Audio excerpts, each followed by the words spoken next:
আসসালামু আলাইকুম। আশা করি সবাই ভালো সুস্থ আছে। আলহামদুলিল্লাহ আমরা ভালো আছি। Hello guys, welcome back to our channel. প্রতিদিনের মতো আবারও নতুন ভিডিও নিয়ে তোমাদের সামনে চলে এলাম। আমার ছোট্ট আসমা কিচেন অ্যান্ড ব্লগে সবাইকে ওয়েলকাম জানাচ্ছি। হাজব্যান্ড এখানে কী বাজার নিয়ে এলো চলো বন্ধুরা আমিও দেখতে থাকি, তোমরাও দেখে নাও। যেসব বন্ধুরা আগে থেকে চ্যানেলটি সাবস্ক্রাইব করে রেখেছো তাদের কিন্তু অসংখ্য ধন্যবাদ। আর যেসব বন্ধুরা এখনো চ্যানেলটি সাবস্ক্রাইব করোনি প্লিজ চ্যানেলটি সাবস্ক্রাইব করে আমার পাশে থেকো। আর যেসব বন্ধুরা আমার ভিডিও দেখে সুন্দর সুন্দর কমেন্ট করে সেসব বন্ধুদের জন্য কিন্তু রইল অফুরন্ত ভালোবাসা।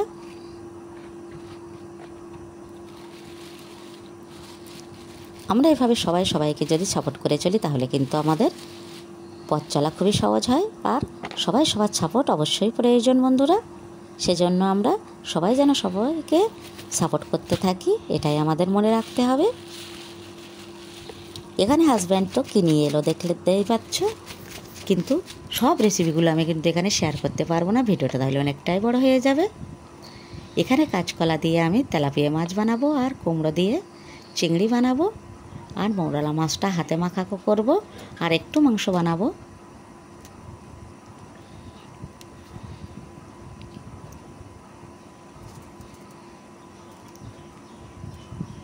কড়াইটা বসিয়ে দিলাম আমি উনানে, এক সাইডে ভাত দিয়ে দিলাম। কড়াইটা গরম হয়ে গেছে, আমি একেবারে ওখানে সরিষার তেল দিয়ে গোটা আলুগুলো এখন ভেজে নেব। দেখতেই পাচ্ছ এটা মাংসের আলু। মাংসটা রান্না তোমাদের অবশ্যই দেখাবো, সেটা তোমরা দেখতে থাকো। একেবারে ডিমওয়ালা দেশি মুরগির মাংস। এখানে আমি স্বাদ মতো লবণ দিয়ে দিচ্ছি, পরিমাণ মতো হলুদও দিয়ে দেব। একেবারে লাল লাল করে আমি আলুগুলো বেশ ভালো করে ভেজে নেব।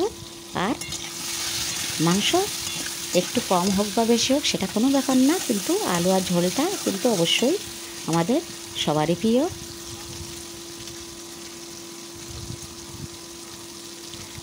আরও কালারটা সুন্দর হওয়ার জন্য আমি একটু লঙ্কা গুঁড়োও দিয়ে দিলাম।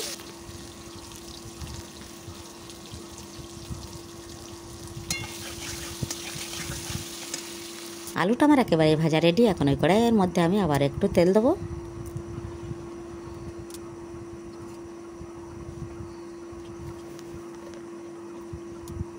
এখন দিয়ে দেবো তেলের মধ্যে পেঁয়াজ কুচি।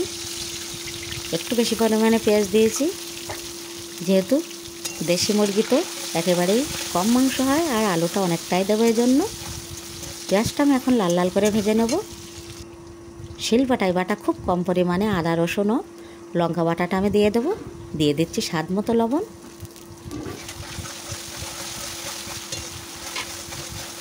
বাটা মশলাটা আমি কম পরিমাণে দেওয়ার কারণে এখানে আমি আদা রসুনের যে পেস্টটা কিনতে পাওয়া যায় সেটাই আমি দিয়ে দেব। জানি না কেমন হবে, আজকে ফার্স্ট। মশলাটা আমার সুন্দরভাবে কষানোর পরে আমি কিন্তু মাংসটা দিয়ে দেব।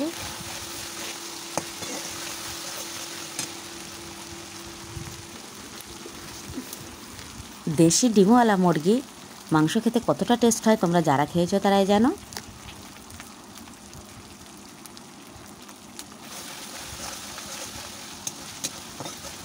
এই মুরগিটার পেটের মধ্যে অনেকটাই ডিমে ভরা ছিল, আর সেই ডিমগুলো আমি আলাদা করে তুলে রেখেছিলাম। একেবারে মাংস হওয়ার পরে সেই তেলটা আমি মাছের ডিমগুলো দিয়ে দেব। কথা বলতে বলতে মশলা একেবারেই কষিয়ে আমি মাংসটা দিয়ে দিলাম। এখন তো প্রতিদিনের মতো মাংসটা ভাজা ভাজা করে কষিয়ে নেব। মাংস যত কষাতে থাকবো তত কিন্তু টেস্ট ভালো হবে। আর দেশি মুরগি একটু সময় নিয়ে আমাদেরকে এখন রান্না বানাতে হবে, একেবারেই তাড়াহুড়ো করা চলবে না।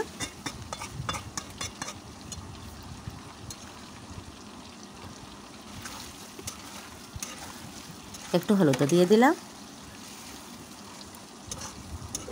একেবারে তেলে ভরা ছিল দেশি মুরগি, কতটাই তেল বেরিয়েছে।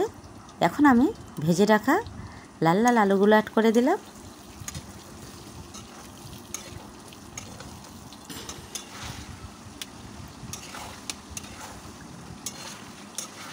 যতই বাইরে থেকে তেল দেওয়া হোক, মাংসের মধ্যে যদি তেল না থাকে তাহলে কিন্তু একেবারেই মজা হয় না।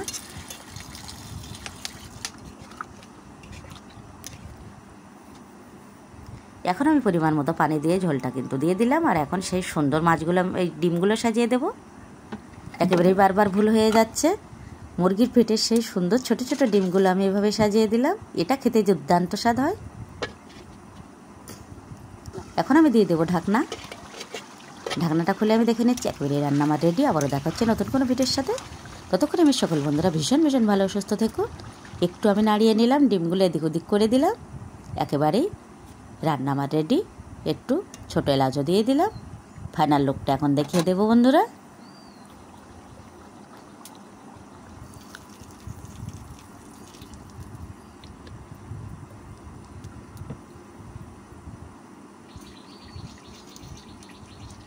আল্লাহ হাফেজ।